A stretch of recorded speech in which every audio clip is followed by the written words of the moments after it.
말 누구든지 이 두루마리의 은혜 말씀에서 제하여버려 하나님이 이 두루마리에 기록된 생명나무 및 거룩한 성의 참여함을 제하여 버리시리라. 아멘.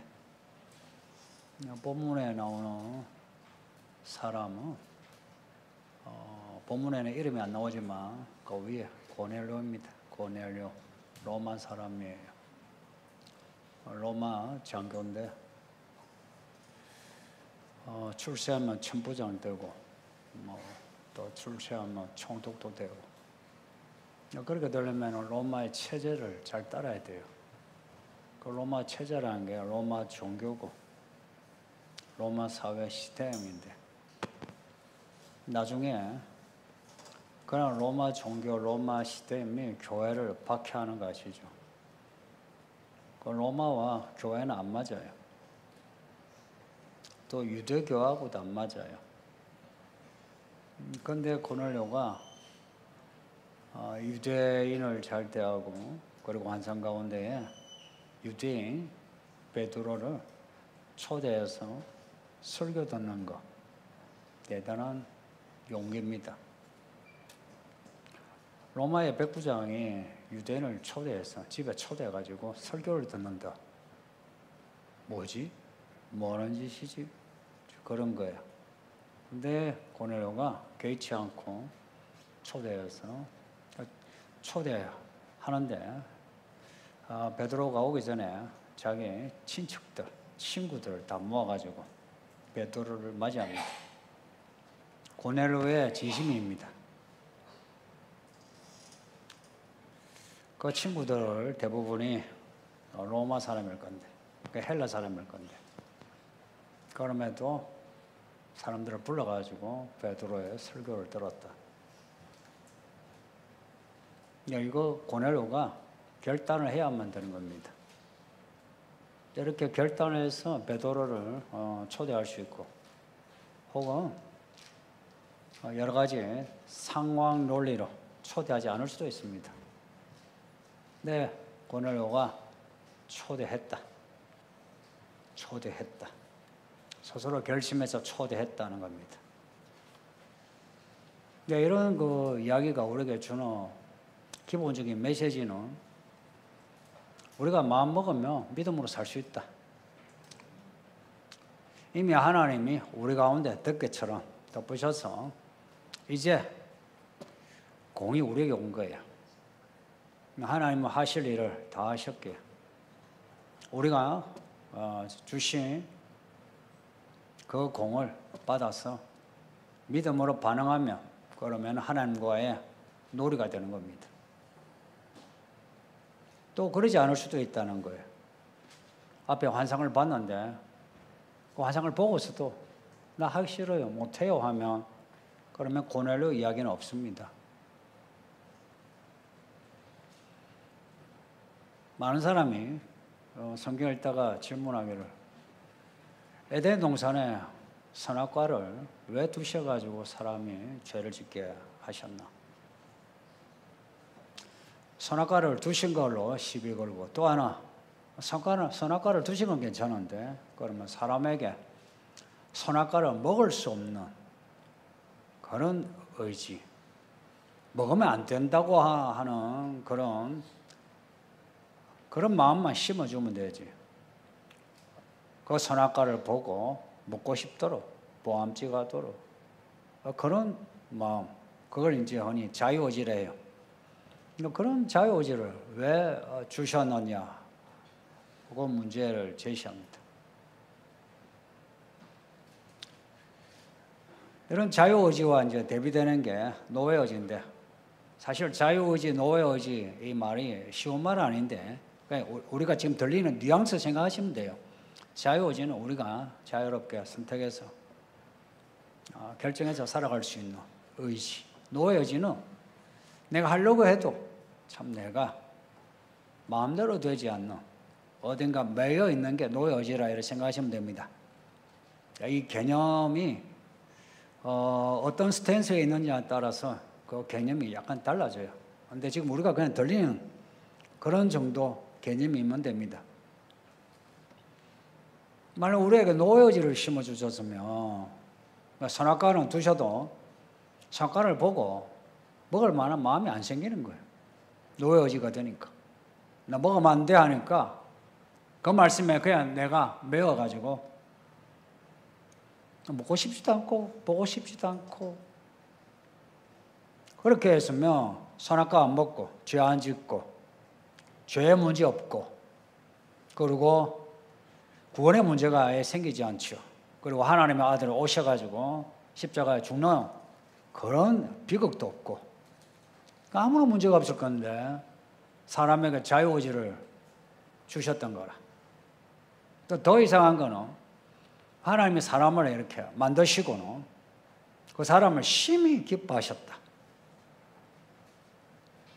사람을 만드신 하나님이 그 사람이 선악과를 먹을 거, 타락할 거, 그리고 그 위에 자손들의 죄를 지을 거, 그리고 하나님이 심판하실 거, 그리고 이들을 구원하기 위해서 하나님의 아들이 사람으로 와야 하는 거, 하나님이 모르셨을까?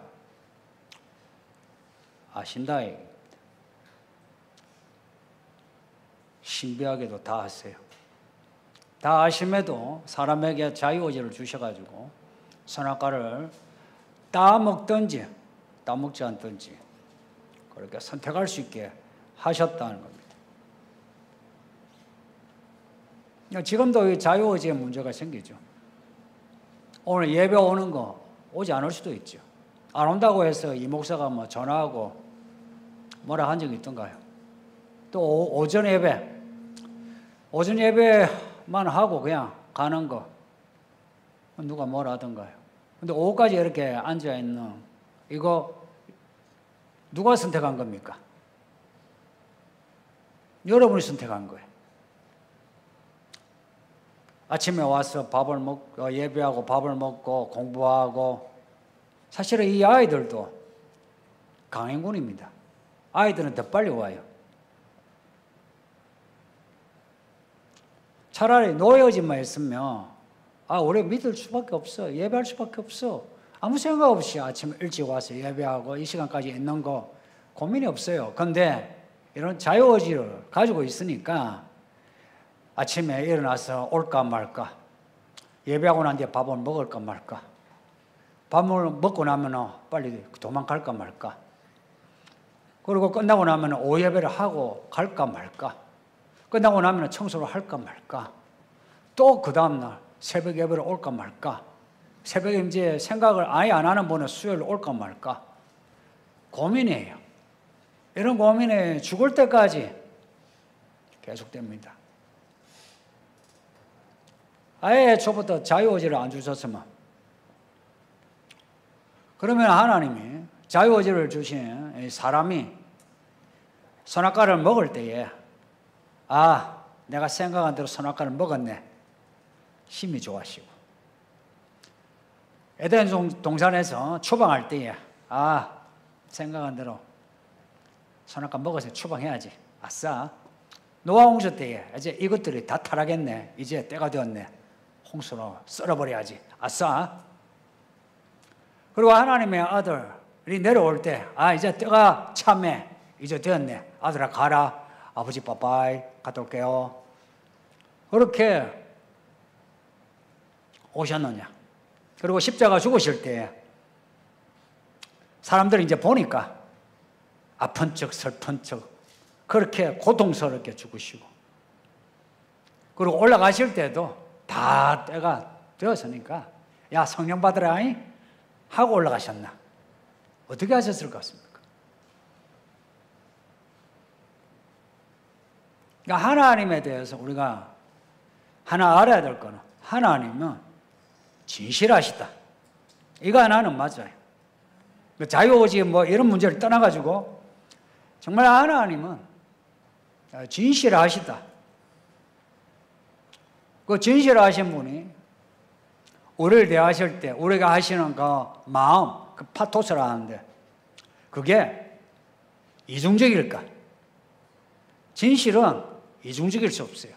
화가 날 때는 그 화가 진실이라, 슬플 때는 그 슬픔이 진실이라, 그리고 위로할 때는 그 위로도 진실이라, 도와주실 때 진실이라, 벌 주실 때 진실이라, 우리 하나님은 모든 것이 진실이신데 우리는 이제 헷갈리는 거예요. 하나님이 아예 나를 죄 안 짓도록 마음을 딱 레고 만들듯이 그렇게 만들어 놓으셨으면 내가 죄 안 짓고 내가 얼마나 평안하게 지내는데.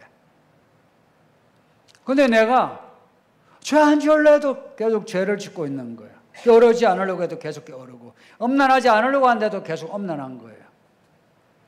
그래서 많은 사람이 오히려 하나님을 탓합니다. 왜 나를 이렇게 지으셨느냐? 왜 나를? 왜 선악과를 두셨나? 왜 우리에게 이렇게 자유를 주셨나? 차라리 자유가 없었으면 죄의 문제, 죽음의 문제, 심판의 문제가 없을 건데. 사실은 시편을 읽으면 혹은 욥기를 읽으면 이 인생의 비참함을 경험한 사람은 이 질문을 합니다. 아직 덜 비참해서 이런 질문을 아직 안 던지지. 인생이 비참해 보세요. 그러면 하나님께 왜 나를 지으셨나부터 해서 왜 내가 죄 짓게 하셨나? 차라리 죄 안 짓도록 내 손과 발을 잘라버리든지 내 눈을 빼버리시든지 처음부터 그러시면 내가 죄 안 지을 건데 왜 나를 이렇게 건강하게 만드시고 돈을 주셔가지고 나를 이렇게 죄 짓게 하시나? 라고 이제 물어요. 그렇게 물었을 때 하나님이 뭐라고 대답하실 것 같습니까? 우리는 나름 논리적으로 질문을 던져요. 근데 하나님의 대답은 실망스럽게도 논리적이지 않아요. 너는 나의 피조물이요, 나는 너의 창조주요, 너는 내 아들이고 나는 너의 아버지야. 내 뜻이다. 그게 답입니다. 이런 답이 마음에 드십니까? 별로 이 인생의 문제로 고뇌하지 않은 사람은 뭐 마음에 들고 안 들고 그런 감정이 안 생기겠죠. 근데 인생 비참하게 살아본 사람은 이런 말이 실망스러워요. 뭔가 내 마음에 닿도록 논리적으로 설명을 해주시면 좋겠는데 하나님은 설명하지 않으십니다. 여호와라는 이름, 하나님의 이름이에요. 그 여호와라는 이름이 무슨 뜻이냐? 나는 나다. 나는 곧 나다. 하나님이 왜 이러시는가에 대해서 우리 하나님은 그렇게 친절하게 설명하지 않으시고 내 뜻이다 그럽니다. 하나님을 믿으려면 내가 이 고개를 넘어서야 돼요. 나의 인생의 문제에서, 이 세계의 문제에 대해서 왜 그러십니까? 그 왜라고 질문할 수 있는 게 수백 수천 개예요. 근데 거기에 대해서 왜라고 물을 때는 한결같은 대답, 내 뜻이다. 주기도문 생각해 보세요. 거기에는 우리가 생각하는 이데아는 없고 뜻이 하늘에서 이루어진 것처럼 땅에서 이루어지리라. 하나님의 뜻이 이루어지는 것만 있어요. 그 하나님의 뜻이 뭔지 아십니까? 사실은 교회 생활은 그 하나님의 뜻을 배우는 생활인데 많은 성도들이 교회 생활을 오해하고 있어요. 교회 생활은 하나님의 뜻을 배우는 생활입니다. 머리이신 그리스도가 우리에게 말씀하시는 것을 우리가 받아가지고 살아가는 게 교회 생활입니다. 이게 뭐라고 하면요, 우리의 자유의지 하나님이 주신 거예요. 그 자유의지로 우리가 죄를 지을 수도 있고 예수를 믿을 수 있어요. 아직도 그래요. 하나님의 뜻은 그 자유의지로 우리가 예수 믿고 구원받는 겁니다. 그 구원은 살아서 믿음으로 사는 거고 죽어서 마련하신 그 천국에 들어가는 겁니다. 이게 하나님의 뜻이에요. 하나님의 의지입니다. 하나님의 경륜입니다. 하나님의 작정입니다. 우리의 자유의지와 우리의 뜻보다는 하나님의 자유의지, 하나님의 뜻이 우선입니다. 스스로를 높게 생각하고 자기 인생, 자기 욕구, 욕망을 따라서 살아간 사람은 이런 말이 애초에 귀에 안 들어와요. 지금이야 여러분이 이 말을 이제 들을 수 있는 이 자리에 있죠. 그런데 대부분은 이 말을 들을 수 있기까지 상당한 시간 걸립니다. 저도 그래요. 저는 이런 경우는 사실은 기질을 보면 이 교회하고 안 맞아요. 교회 다녀도 항상 아웃사이드에 있었지. 아웃사이드가 뭔지 아시죠? 인사이드는 여기서 부모 잘 만나가 믿음 생활하고 교회 학교하고 또 집사도 하고 뭐 이제 교회 뭐 총무도 하고 아니면 부장 집사하고 이런 겁니다. 저는 그런 거 한 적이 없어요. 나 이런 사람은 이렇게 교회 생활 들어와가지고 참 내 스스로 하나님께 나를 맡기는 것 되게 오래 걸리고 힘듭니다. 정말 힘들어요. 저는 여러분에게 제가 힘들었다 말하고 싶은 거예요. 저도 이렇게 목사로서 아니라 한 성도로서 이렇게 믿음 생활을 하기까지 쉽지 않았다.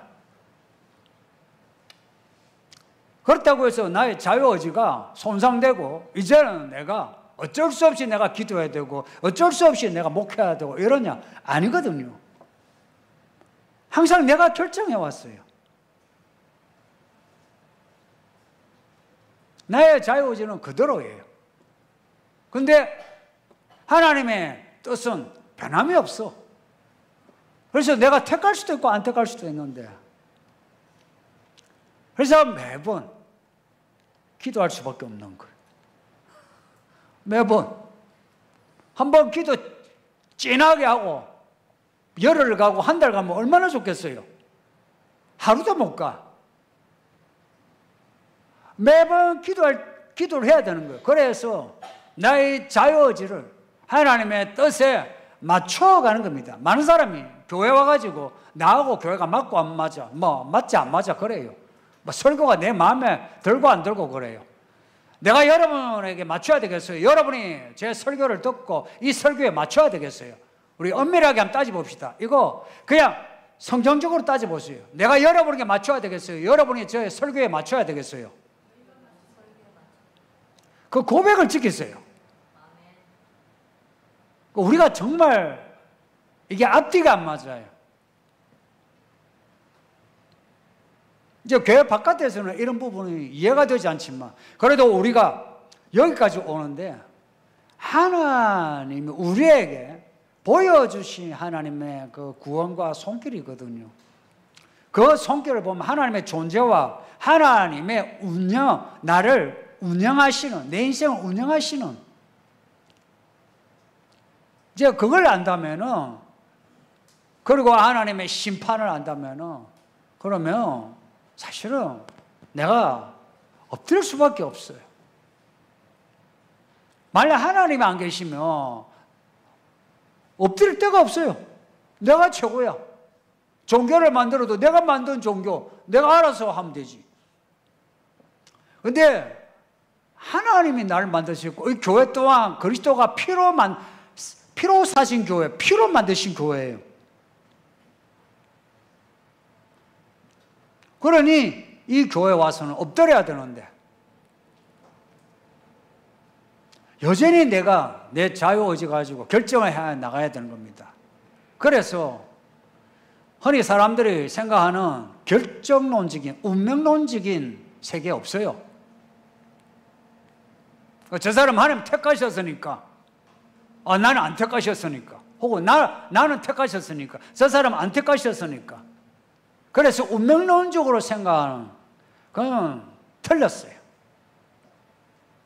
하나님이 택하셔서도 내가 안 믿고자 하면 안 믿어져요. 다 경험하셨잖아요. 본인이 경험하셨잖아. 그러니 사이비 이단처럼 내가 한번 교회 나오고 세례를 받았으면 이래나 저래나 나는 무조건 천국 간다. 그런 헛소리 하지 마세요. 내가 목사고 내가 장로고 성령을 받아가지고 방을 하고 예언을 하고 교회 일을 해도 내가 오늘 당장에 믿음을 떠나면 그러면 지금 지옥이고 죽어서 영원히 지옥입니다. 근데 나중에 나중에 우리가 주의 심판 앞에 서고 우리가 우리의 구주가 되신 예수님을, 아버지 하나님을 보면은 뭘 알게 되느냐? 하나님이 내 인생 덮개처럼 처음부터 끝까지 모든 것을 주관하고 계심을 알게 됩니다. 그리고 그 하나님의 무한한 은혜 가운데 있으면서 우리가 얼마나 많이 저지르고 살았는지 알게 되고, 그리고 그 저지르가 선을 넘어가지고 지옥에 가게 된 사람, 그 사람들은 지옥에 가는 게 얼마나 당연한지를 알게 됩니다. 결국은 마지막 때 보면 하나님의 작정하신 뜻이 다 이루어지므로 하나님이 시작과 끝이란 거예요. 그래서 알파와 오메가, 처음과 마지막. 지금 우리는 그 중간에 있는데, 이 중간에 있을 때 우리가 어떻게 선택하느냐에 따라서 달라져요. 그래서 운명론적으로 내가 지금 이런 거 있잖아요. 상황론리로, 하나님이 나를 이 상황에 둔 거는 하나님 뜻인 것 같아. 그래, 이 상황에서 내가 이런 믿음으로 못 살아. 이건 하나님이 그렇게 만드신 거야. 그런 말을 하면 안 된다 이야기입니다. 어떤 상황에 있든지 믿음으로 산다는 거는 그거는 당위성이 있는 거예요. 어떤 상황에 있든지 믿음으로 살지 않는 거는 부당한 겁니다. 흔히 그걸 불법이라고 불러요. 어떤 상황에 있든지 믿음으로만 살아야만 돼요. 그리고 놀라운 거는 그렇게 살 수 있도록 아까 말씀드린 것처럼 하나님의 은혜가 덮개처럼 있어가지고 내가 믿음으로 살고자 하면 아무리 바닥을 찍어도 그 바닥 깊은 그 무지개 같은 바닥에 떨어져도 하나님이 다시 올리십니다. 그래서 지옥에 떨어진 우리를 천국으로 올리시는 거예요. 그럼 우리의 자유의지는 어찌 됐냐? 내가 어제까지 은혜를 받아가지고 뜨거웠어요. 그런데 오늘 내가 힘들어. 나의 이 마음을 어찌해야 되느냐? 그래서 성령을 주시는 거예요. 구약에서는 40년 광야 생활하면서 하나님의 그 인도하시는 불기둥, 구름기둥으로 가나안에 들어갔어요. 얼마나 큰 은혜입니까? 근데 들어가서는 또 타락했어요. 여호수아 전쟁에서 이겼어요. 근데 또 타락했어요. 사사시대가 되었어요. 근데 그 뒤에 지나 다윗의 시대가 되었어요. 나라가 강해졌어요. 그런데 그 다음에 또 타락했어요. 왜 타락했냐? 왜 자꾸 롤러코스터처럼 올라갔다가 내려갔다가 올라갔다가 내려갔다가 좌로 우로 이렇게 갈지자로 이렇게 믿음으로 살려, 그런 믿음이 그렇게 되었느냐? 말씀이 없어서 그렇다는 겁니다. 우리 안에 말씀이 있으면 흔들리지 않는데 우리 안에 말씀이 없으니까 자꾸 흔들리는 거예요. 그리고 그 말씀이 없이 자꾸 살다 보면 몸이 거기에 익숙해져요. 중독이 돼요. 중독이. 술, 담배만 중독이 아니라 불신앙도 중독이 돼요. 그렇게 살다 보면 몰라. 예전에 그렇게 하면 죽을 것 같았는데 이제는 아무런 감흥이 없어. 중독이 된 거라. 왜 성령을 주신지 아세요? 성령이 우리 안에 있어야 믿음의 양심이 깨어나요. 남들은 잘 믿네 열심히 하네 해도 내 믿음의 양심이 살아있으면 내가 얼마나 여전히 더러운 죄인이고 얼마나 게으르고 내가 얼마나 엄난하고 얼마나 내가 돈을 속이고 사람들에게 인색하고 이걸 내가 알고서 내가 엎드리게 돼요. 내 안에 골방을 만들어 놓고 애통하고 가난한 마음으로 살아요. 그런데 성령이 없으면 자기의 열심에 자기가 자뻑이 가요. 내가 했대. 기도했대.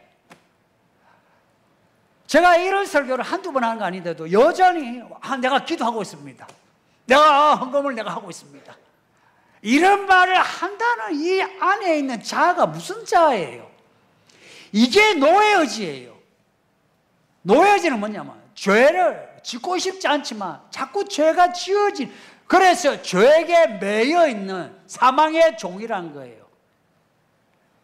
하나님이 우리에게 주신 오리지널 자유의지는 뭐냐? 선악과가 100개가 있어도 안 먹어.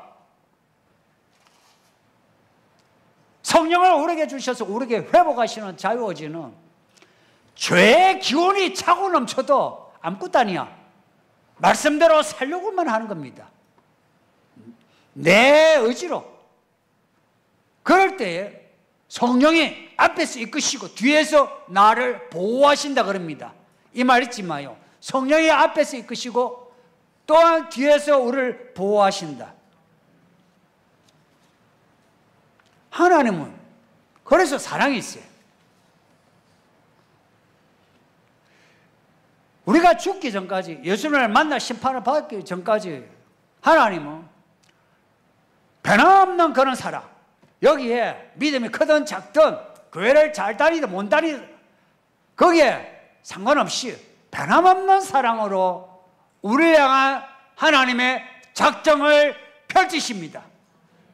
우리에게 주신 성령으로 하나님의 뜻대로 살게 작정하셨지, 우리가 타락해서 지옥에 가도록 작정하시지 않으셨습니다. 내가 택한 거예요. 하나님이 우리를 택하실 때는 구원이요 복입니다.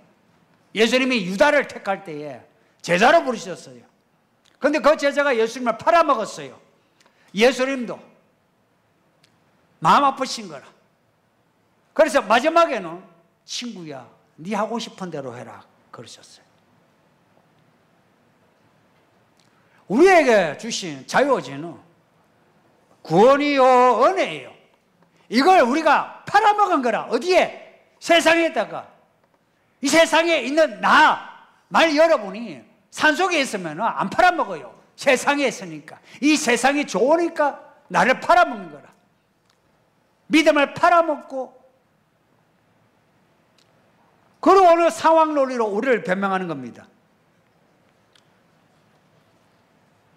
왜 성령을 주시나? 왜 말씀을 주시나? 이 말씀에는 하나님의 의지가 담겨져 있어요. 그래서 말씀대로 할 때는 우리의 이 자유의지를 이 말씀으로 무장을 해야 하는 겁니다. 우리의 자유의지에 말씀을 입혀야 돼요. 말씀을 우리 자유에 맞추는 게 아니고 우리가 말씀에 맞춰야 돼요. 그래서 그 말씀을 입고 살아야 하는 거예요. 성령을 주셔서 말씀을 생각나게 하고 깨닫게 하신다 그럽니다. 그렇게 해서 우리의 의지가 되게 하시는 거예요. 믿음은 생각입니다. 생각하지 않는 성도는 믿음으로 못 살아요. 다른 때는 몰라도, 저 시골에서는 몰라도, 옛날 초가집이 있던 그런 시골에서는 몰라도 이 시대에는 생각 없는 성도는 믿음으로 못 삽니다. 이제는 똑똑해야 합니다. 말씀을 알아야 되고요. 성령의 그 음성을 들어야 하고, 그리고 선택할 때에 겸손하게 하나님의 뜻을 구별해서 선택을 해야 하고요. 한 번씩 이렇게 설교할 때는 이렇게 설교할 날이 얼마 남았구나. 정말 우리에게 주어진 시간이 얼마 안 되는구나. 그런 생각이 늘 듭니다. 그냥. 내일 모레 예수님 오신다. 그럴 것 같지는 않아요. 그러나 곧 오신다. 지금 이 말씀의 문이, 은혜의 문이 지금 닫히는 중이다. 닫히기 직전. 이 닫히기 직전에 마지막으로 온 세계에다가 말씀을 지금 전하게 하시는 것 같아요. 그래서 지금은 어느 때보다 성경을 읽어야 하고 기도를 해야 돼요. 그래서 우리의 마음의 방향을 내가 정해야 돼요. 내가 정해야 돼요. 내가 이 예배를 드리도 안 드리도 내가 결정하는 거 아닙니까? 성령이 뜻하는 건 뭐예요? 예배에서 은혜 받는 거죠. 그 성령이 물어볼 거예요. 그 뜻이 분명한 거라. 그 분명한 뜻을 내가 받아들이냐 안 들이냐, 사실은 이 문제는 복잡한 문제가 아니에요. 쉬운 문제라. 이 쉬운 문제를 단순히 내가 성령의 뜻에 내가 순종해 나가면은, 순종해 나가면은 성령은 역사를 경영하는 영이에요. 역사를, 과거와 현재와 미래를 통찰하는 영이에요. 그러니 성령이 그 안에 있는 사람은, 그래서 말씀을 생각하고 말씀을 깨닫는 사람은 시간의 흐름을 읽어요. 지금 이 현실을 해석한다 이야기입니다. 단지 우연의 결과, 그 결과로서 사건을 보는 게 아니고 하나님이 작정하신 시간표에서 이 시간대에 일어나는 사건을 보고 어떻게 살아야 하는지 이 문제를 결정해 나가는 겁니다. 이런 결정을 해 나가야 세상에 묻히지 않고 내가 세상에서 그래도 소금처럼 빛처럼 드러나죠. 잘 먹고 잘 살면 뭐합니까? 내 이 나이 돼 보니까 잘 먹고 잘 사는 거 안 부러워요. 근데 그렇다고 가난이 좋다는 말 아니에요.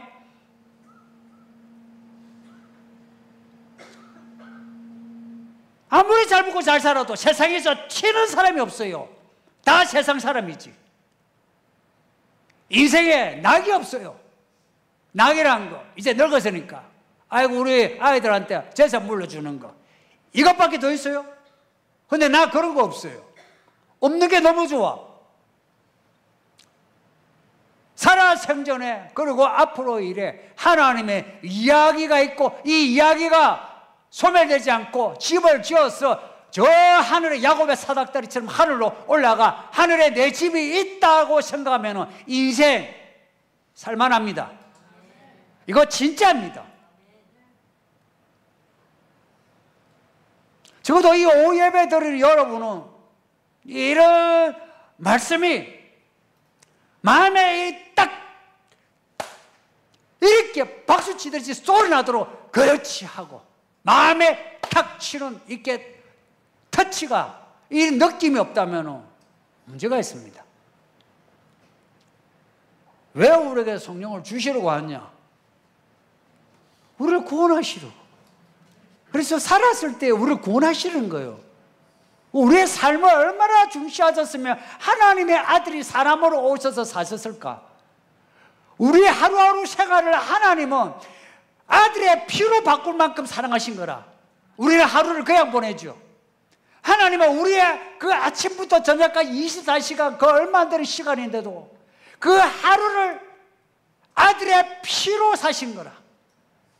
그러니 우리가 새벽에 일어나서 저녁에 자기까지 하루를 어떻게 살아야 하는지 좀 고민을 해야 돼요. 그래서 우리의 본능대로 세상의 흐름대로 아니고 모든 걸 거슬러서라도 하나님이 뜻하신 거 그걸 발견하고서 그것을 살아내야 되지 않겠습니까?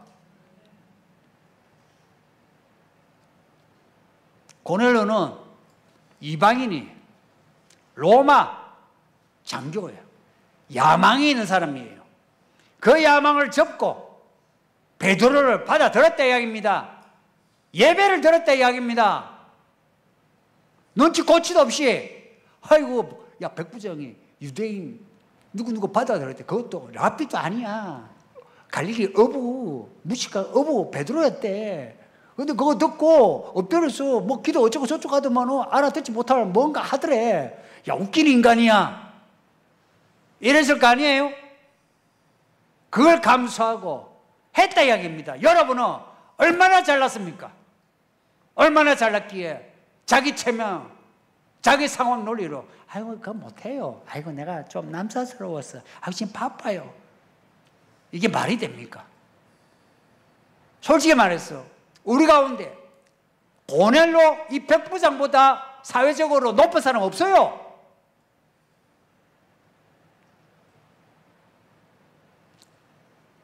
예배를 드리고 믿음으로 산다 해서 고넬료보다 더 버릴 거 많은 사람이 없어요. 그래서 이 고넬료 이야기는 교회사에서 특별한 사건입니다. 특별한 사람입니다. 이런 특별한 사람의 이야기를 읽으면서 이 이방인 고넬료가 성령을 받았는데 나도 성령을 받고 나도 말씀대로 살아야지. 결단해야 되지 않겠느냐 하는 말씀입니다. 질문 보겠습니다. 안녕하세요, 목사님. 성령을 배우면서 방언 받는 것이 좋다고 말씀하셨는데요. 아직까지 저는 방언이라는 은사가 모호하게 느껴지고 두렵기도 합니다. 한 가지 궁금한 것이 있는데, 교회 안에서 성령을 따라 받은 방언, 교회 안에서 귀신 방언을 하는 것, 타 종교에서 방언을 하는 것의 차이는 무엇일까요? 성령이 도구입니까? 아니면은 하나님이십니까? 성령을 받는다 해서 방언을 하는 도구가 아니에요.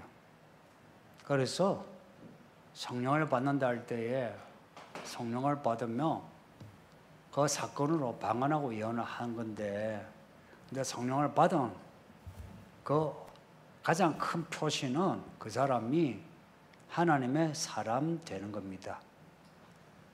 요한계시록 7장에 하나님의 종 이마에 인침받는 거, 그 인침받는 게 성령 세례다, 그렇게 연결하셔도 돼요. 그리고 방언이라는 은사가 모호하고 느껴지고 두렵다 하는 거, 이걸 바꾸면 이분은 하나님이 아직 모호하고, 그리고 하나님을 가까이 믿는 게 두렵다는 거 아닙니까? 그래서 교회 생활 하는데 안 할 수는 없고 이제 하게 되었는데, 교회 생활 더 깊이 들어오는 거 겁나죠? 그 말 아닙니까? 그래서 적당히 거리를 두고, 설교를 들어도 거리를 두고, 교회 생활도 거리를 두고 해야 마음이 좀 평안한 겁니다. 그러면서 이제 왜 성령을 안 받노? 그러니까 내가 두려워하노? 라고 할 때 그 뒤에 이제 요 질문, 교회 안에서 성령을 따라 받은 방언, 교회 안에서 귀신 방언하는 거, 타종교에 방언하면서 아유 그 방언 잘못 받으면 안 된다 하던데 해서 성령을 받을 생각을 아예 안 하는 거, 그게 핑계라 생각이 들지 않습니까? 귀신 방언 있고요, 타 종교에도 방언 따따따따 하는 거 있고요. 근데 방언은 통역을 한 데에서 우리가 영어 혹은 헬라어 파싱하듯이 그렇게 하나하나 그렇게 하는 게 아니고, 방언을 하면 성령이 그걸 언어 문법적으로 해석하는 게 아니고 성령이 방언을 그대로 통역해 주는 거예요. 그 점에 달라요. 그래서 방언은 들어가지고 그걸 언어 분석을 해서 뜻을 알 수 없습니다. 여러분이 동남아 말 들으면 어때요? 이 나라가 이 말 같고 저 말 같고 다 비슷비슷하죠? 유럽 가면은 유럽의 언어들이 영어 외에는 전부 다 비슷비슷하죠, 그죠? 그래서 여러분이 영어 외에 혹은 자주 들었던 프랑스 말 말고 중동의 말들 들으면 구분됩니까?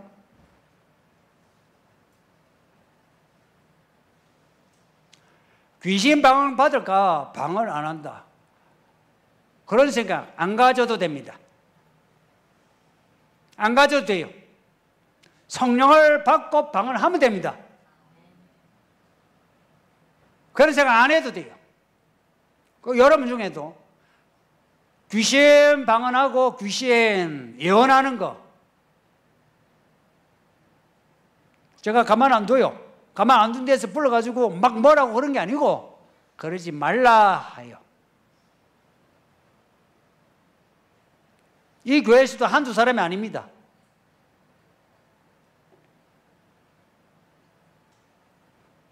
걱정하지 마세요.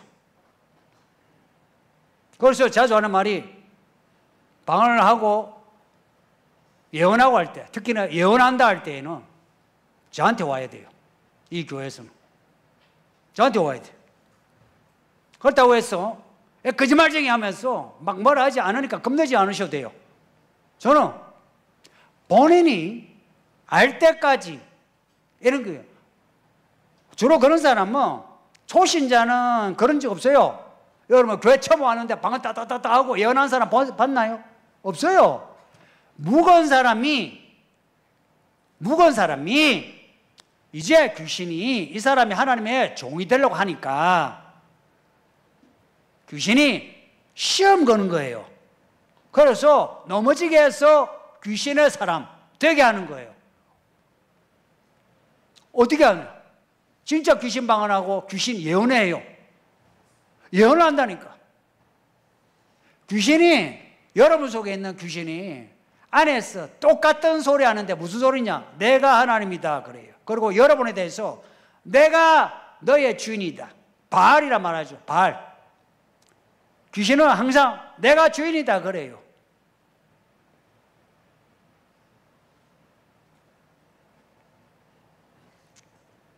하나님의 종이 될 사람을 그 중간에 딱 낚아채려고 하는 거라. 그래서 여러분이 방언하고 뭐 예언하고 한다 할 때는 어느 정도 테스트를 거쳐야 돼요. 그래서 이런 거 어떤 분은 내가 방언하는데 내가 예언했는데 목사 나한테 왜 그러세요? 그래. 그래서 본인이 인정하지 않으면 안 될 시험을 걸어요.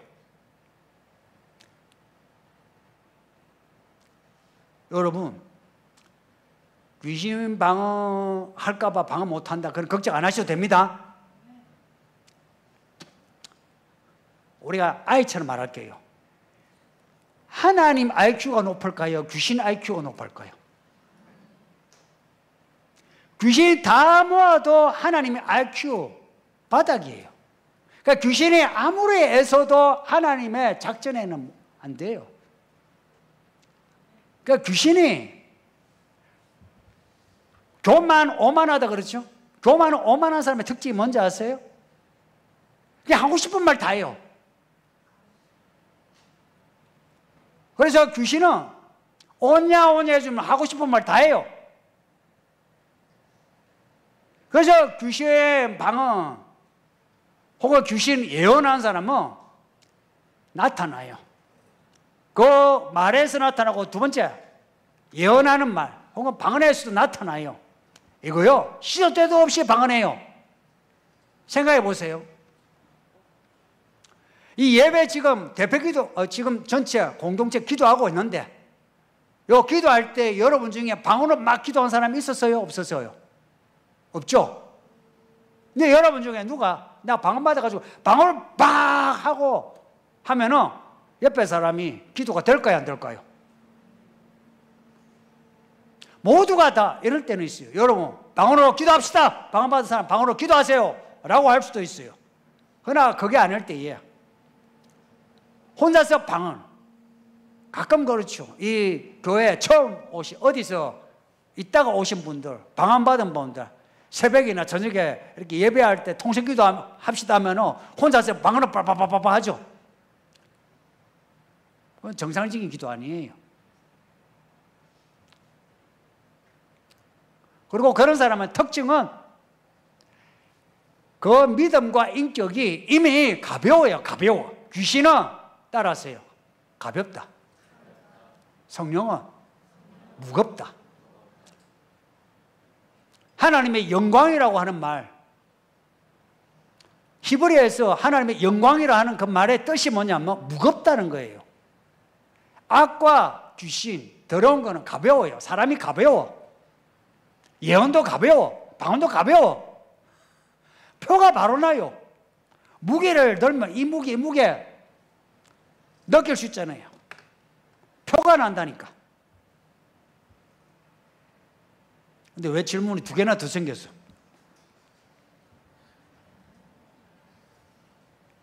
이제 이거 마지막이.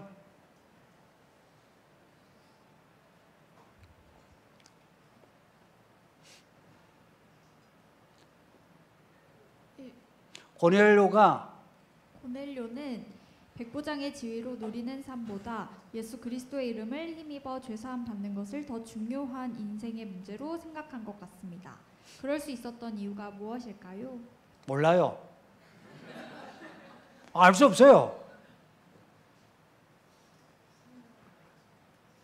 근데 한 가지는 분명해요. 이 사람이 어느 날 갑자기 마음이 확 바뀌어가지고 나 하나님 믿어야지. 이런 거는 아니었다는 건 분명해요. 사람은요, 갑자기 변하는 경우는 없어요. 이 사람의 평소에 유대교의 하나님을 믿는 사람이에요. 유대교의 하나님을 믿고 산 사람이에요. 믿는 사람 혹은 믿고 산 사람이에요. 이 사람은. 그리고 베드로를 초대할 때 하나님이 이 사람을 택하신 거예요. 그리고 동시에 욥바의 베드로에게는 이 사람을 염두에 두고 베드로에게 환상을 보여주셨어요. 부정한 짐승을 보여주면서 이거 먹으라고. 안 먹습니다. 그래. 이 말은 뭐냐? 나는 부정한 이방인을 안 만나요. 그래. 근데 하나님이 3번이나 먹어라 하신 거라. 알고 보니 그 고넬로라. 그리고 요 본문의 2절 보면, 본문 앞에 2절 보면 그가 경건하여 온 집안과 더불어 하나님을 경외하며 백성을 많이 구제하고 하나님께 항상 기도하더니, 이게 고넬로의 평소의 모습이에요. 그래서 우리의 믿음이 평소에 이런 고넬로와 같은 이런 믿음의 생활이 없이는 고넬로와 같이 성령을 받을 수가 없다 이야기입니다. 오순절에 성령을 받은 사람들 열흘간 애써 기도했어요. 근데 고넬로는 실은 말씀을 듣다가 성령을 받았어요. 근데 그 전에 고넬로의 이런 경건한 믿음 생활이 이게 쌓여 있었다는 겁니다. 우리 인생 한번 무겁게 생각해 보세요. 저는 저의 인생 무겁게 생각해요. 난 처자식보다 저의 인생을 더 중시해요. 내 인생이 무너지는데 무슨 목회를 해요? 내 인생이 바로 서야 목회가 되고 내 처자식도 되고, 내 인생이 무너지면 무너지게 하는 것에서 저는 갈라질 마음이 이미 준비되어 있어요. 별로 미련 없어요. 처자식도 여러분도 그래.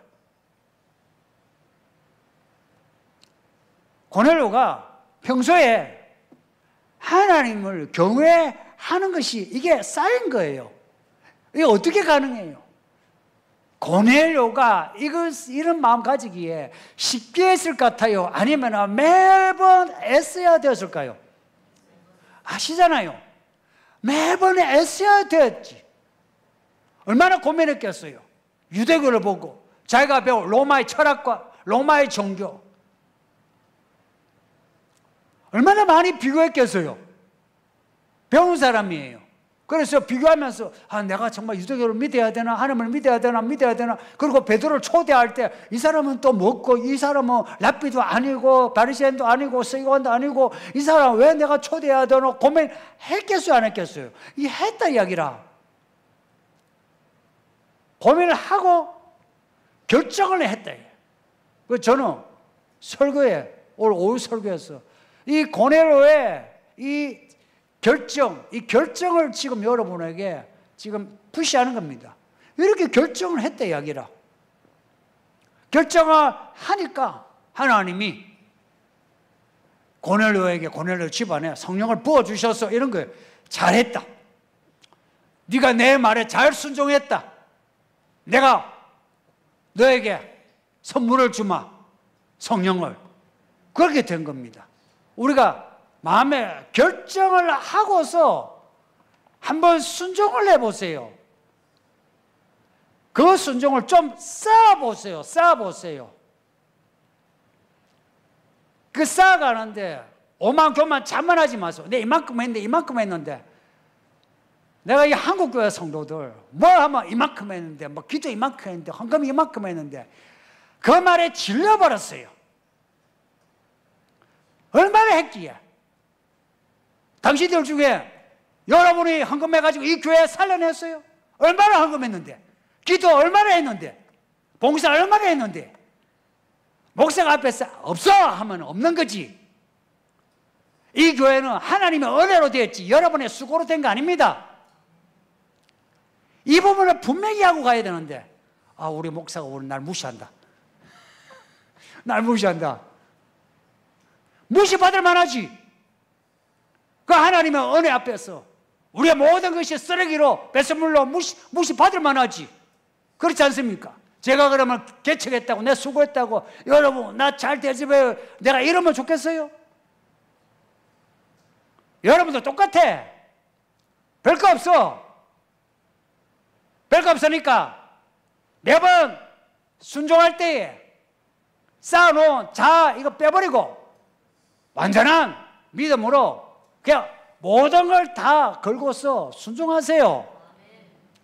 훈련해야 돼요. 이거 이 2024년 세상이 희한하게 돌아가요. 이 올림픽 뭐 개막식도 이거는 뭐 하나의 그 이벤트였고, 실은 온 세계 시스템이 이상하게 돌아가요. 무서울 정도로 이상하게 돌아가요. 그래서 성도님들 좀 힘들어도 성경을 아는데 노동을 하세요. 내 이거 표현을 내가 정직하게 할게요. 성경을 배우는데 노동처럼 땀을 흘리라고. 그냥 아마 좀 안다 뭐 배워 안다 하지 마세요. 성경을 배우는데 파고들고 외우세요. 맥락을 배우는데 좀 여러분이 시간을 들이고 하세요. 노동을 해라고. 노동이요. 나 솔직히 말해서 노동이요. 노동. 삽질하듯이 그냥 한 글자 한 글자 그냥 파고 들어가세요. 그러지 않으면 성경 몰라요. 성경은 그렇게 하지 않으면 머릿속에 안 들어오게 돼 있어요. 성령은 내가 엎드려서 성령이 오소서 이렇게 해야 성령이 들어오지. 안 들어와요. 왜냐? 하나님이신데. 질문 끝이죠? 네.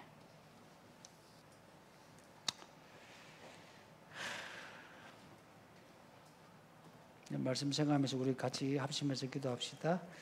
아버지 하나님 감사합니다. 오늘 오후까지 이렇게 예배하게 하시니 감사합니다. 고넬로가 이렇게 하나님을 경외하고 베드로 받아들여 말씀을 듣고 성령 받은 것, 우리도 이 이야기를 잘 생각해